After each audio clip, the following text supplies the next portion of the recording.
This channel does not promote any violent, harmful, or illegal activities. All content provided by this channel is meant for an educational purpose only. যদি MDH kitchen king কিচেনে থাকি তো আমরা যা ইচ্ছে তৈরি করতে পারি। বেগুনের ভর্তা, আলু কপি, ভিন্ডি মশলা, আরো অনেক কিছু। শুরুতেই যে খবরে নজর রাখবো আমরা, 29 মে বোলপুর থানা ঘেরাওয়ের মাস্টার মাইন্ড কি সুদীপ্ত ঘোষ। পুলিশ পেটানোয় অভিযুক্ত বীরভূমের তৃণমূল নেতা সুদীপ্ত ঘোষ। অনুব্রতর অশ্লীল অডিও ক্লিপে আইসিকে মারধরের হুমকির পরে সুদীপ্ত নামের কাউকে থানা ঘেরাওয়ের নির্দেশ দিতে শোনা যাচ্ছে, কিন্তু কে এই সুদীপ্ত ঘোষ? আগে ওই অডিও ক্লিপটা শুনুন। সেদিন তো যে অডিওটা ভাইরাল হয়েছে অনুব্রত মণ্ডলের, সেখানে তো আপনি উপস্থিত ছিলেন পাশে। উনি তো আপনাকে বলছেন যে সুদীপ্ত তুমি লোক ডাকো বলছে, কিন্তু আমি উপস্থিত ছিলাম না। ঠিক আছে। আর আপনি তো কাউন্সিলর, আপনি তো বোলপুর শহরের কাউন্সিলরদের গ্রুপে মেসেজ করেছেন, যেটা আপনাকে সেদিনকে ফোনে অনুব্রত বাবু অর্ডারটা দিয়েছেন যে লোক জড়ো করতে হবে, সেখানে তো আপনি গ্রুপে মেসেজও করেছেন। আমার জানা নেই এর সম্পর্কে কিছু। ঠিক আছে, শুনলেন অডিও ক্লিপটা, কিন্তু কে এই সুদীপ্ত ঘোষ? কথা বলবো, আমাদের সঙ্গে সরাসরি রয়েছেন আমাদের প্রতিনিধি তন্ময় প্রামাণিক। তন্ময়, যখন তুমি কথা বললে তখন প্রথমে একটু হ্যাঁ বললেন, তারপরেই বুঝে না বললেন। আচ্ছা, এই সুদীপ্ত ঘোষ কে আসলে? অনুব্রত ঘনিষ্ঠ তৃণমূলের কোর কমিটির নেতা সুদীপ্ত ঘোষ, নাকি অন্য কেউ? দেখো, আমরা TV9 বাংলা থেকে যোগাযোগ করেছিলাম কোর কমিটির নেতা এবং অনুব্রত ঘনিষ্ঠ এই জেলার তৃণমূল নেতা সুদীপ্ত ঘোষ, যিনি বোলপুর পুরসভার, তার স্ত্রী হচ্ছেন চেয়ারম্যান। সেই সুদীপ্ত ঘোষকে আমরা প্রশ্ন করেছিলাম যে যখন অনুব্রত মণ্ডল ফোনে হুমকি দিচ্ছেন আইসিকে, তখন তো আপনি পাশে উপস্থিত ছিলেন। তিনি বলছেন হ্যাঁ হ্যাঁ, অনেকক্ষণ বলার পরে দেখবে মাঝখানে পজ নিয়ে তিনি বলছেন না না, আমি ছিলাম না। আচ্ছা, আমরা যেটা বলতে চাই, কে এই সুদীপ্ত, যাকে ওই ভাইরাল অডিওতে অনুব্রত মণ্ডলকে বলতে শোনা যাচ্ছে যে সুদীপ্ত পরশুদিন ডেপুটেশনের ডেট করো, সেই দিনকে একদম পুরো থানা ঘেরাও করো, একদম কোয়ার্টার থেকে মারতে ওকে বাইরে বের করে নিয়ে আসবো। তাহলে কোন সুদীপ্তকে অনুব্রত মণ্ডল দায়িত্ব দিলেন? এইটার খোঁজ খবর করতে গিয়ে TV9 বাংলার হাতে যেটা এসছে, সেটা হচ্ছে বোলপুর পুরসভার কাউন্সিলরদের যে হোয়াটসঅ্যাপ গ্রুপ, সেই হোয়াটসঅ্যাপ গ্রুপের চ্যাট, তার স্ক্রিনশট। সেখানে সুদীপ্ত ঘোষ নামে কেউ লিখছেন যে প্রত্যেক ওয়ার্ড থেকে 250 থেকে 300 জন করে ছেলে নিয়ে যেতে হবে থানা ঘেরাও 3টে থেকে 3:30-এর মধ্যে, আর মহিলাদেরও সঙ্গে নিয়ে যেতে হবে। কে এই সুদীপ্ত ঘোষ? সেইটা খোঁজ করতে গিয়ে যখন যে কাউন্সিলররা বলেছেন, তারা বলেছেন সুদীপ্ত ঘোষ মানে কোর কমিটির নেতা সুদীপ্ত ঘোষ তাদেরকে হোয়াটসঅ্যাপে চ্যাটে এই নির্দেশ দিয়েছিলেন, পাশাপাশি ওয়ার্ডগুলোতে ফোন করেও তিনি নির্দেশ দিয়েছিলেন।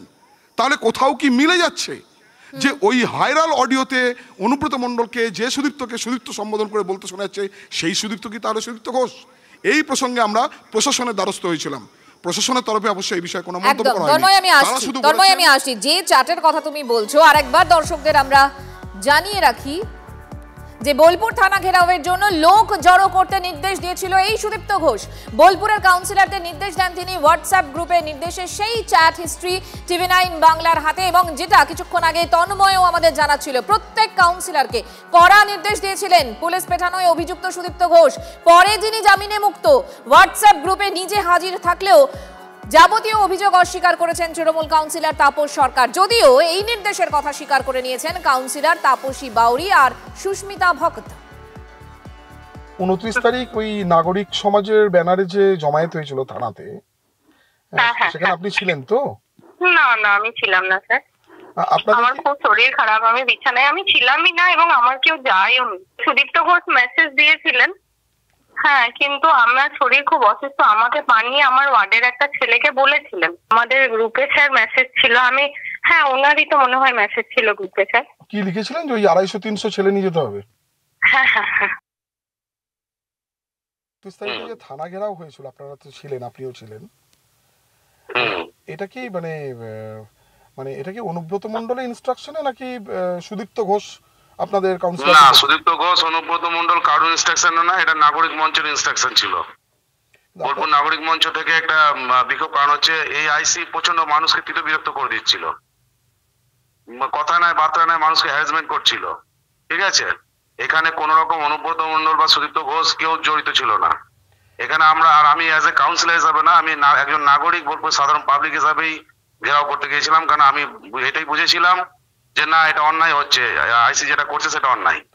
কিন্তু আপনাদের কাউন্সিলরদের যে হোয়াটসঅ্যাপ গ্রুপ, সেখানে তো সুদীপ্ত ঘোষের তার তো মেসেজ রয়েছে যে 300 করে লোক আনতে হবে। না, সে হোয়াটসঅ্যাপ গ্রুপে কি আছে সেসব আমি দেখে লাভ না। আমি গিয়েছি অ্যাজ এ নাগরিক হিসাবে গিয়েছি বোলপুরে। মানে হোয়াটসঅ্যাপে সুদীপ্ত ঘোষ মানে সুদীপ্ত দা তো দিয়েছিলেন তো নির্দেশ যে কি দিয়েছিল, যে 300 করে ছেলে আনতে হবে, 250-300 জন করে। না, ওইভাবে কিছু ছিল না। মানে আমার কাছে স্ক্রিনশট রয়েছে আর কি আপনাদের গ্রুপের। সে আমি জানি না আপনাদের কি স্ক্রিনশট আছে দাদা, সেসব দেখে লাভ নেই। আমার ওইভাবে ছিল না, আর আমাদের ওইভাবে আমরা যাইও না, আমরা নাগরিক হিসাবে গিয়েছি আমরা। তার মানে যে নির্দেশের অভিযোগ উঠছে সেই অভিযোগ অস্বীকার করছেন একজন তৃণমূল কাউন্সিলর তাপস সরকার, দুজন অবশ্য স্বীকার করে নিয়েছেন, তাপসী বাউরি আর সুস্মিতা ভগত। এ নিয়ে আমরা কথা বলেছিলাম জগন্নাথ চট্টোপাধ্যায়ের সঙ্গে, তিনি কি ভাবছেন শুনুন। সেদিন টেপটি সত্য না অসত্য, এআই জেনারেটেড না আদতে সত্য, তার সাক্ষী তো 3 জন আছে। অনুব্রত মণ্ডল যদি এসডিপিও অফিসে হাজিরা না দেয়, ওই অডিও ক্লিপে 3টি নাম শোনা গেছে। এক, চাঁদু। কে চাঁদু? তাকে কেন পুলিশ জিজ্ঞাসাবাদ করছে না? 2, সুদীপ্ত। কে সুদীপ্ত? তাকে বা কেন পুলিশ জিজ্ঞাসাবাদ করছে না? এবং 3, রাজীব কুমার, তাকেও পুলিশ জিজ্ঞাসাবাদ করা উচিত। তাহলে অডিও ক্লিপে যে 3টি নাম এসেছে, সেই 3টি নাম তাদেরকে সাক্ষী হিসেবে ডেকে যদি জিজ্ঞাসাবাদ করা হয়, স্পষ্ট হয়ে যাবে সেটি এআই জেনারেটেড না সত্যি করে সেটা ছিল।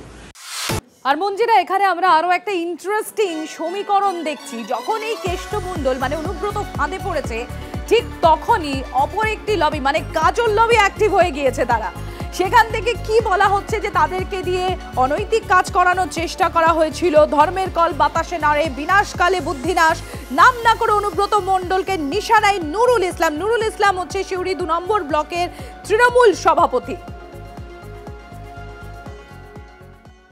রাজু মুখার্জিকে থ্রেট করে কি বলা হয়েছিল, কিরে রাজু সোজা লাইনে আসবি না জীবনটাকে বিলীন করে দিতে চাস?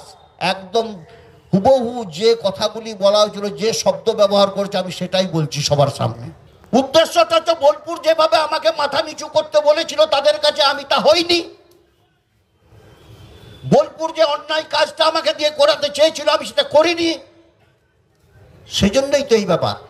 ধর্মের কল বাতাসে নড়ে, বিনাশকালেও বুদ্ধি নাশ হয়। বুদ্ধি যখন নাশ হবে, একটার পর একটা ভুল তার মধ্যে থেকে হতে থাকবেই থাকবে। এটাই হতে চলেছে। আর ঠিক যেরকম নুরুল ইসলাম উল্লেখ করলেন যে রাজু মুখার্জিকে হুমকি দেয়া হয়েছিল রাজু মুখার্জি, তিনিও বলছেন যে তাকে ডেকে বোলপুরে ডেকে হুমকি দেয়া হয়েছিল। কি বলছেন শোনাই একবার আপনাদের।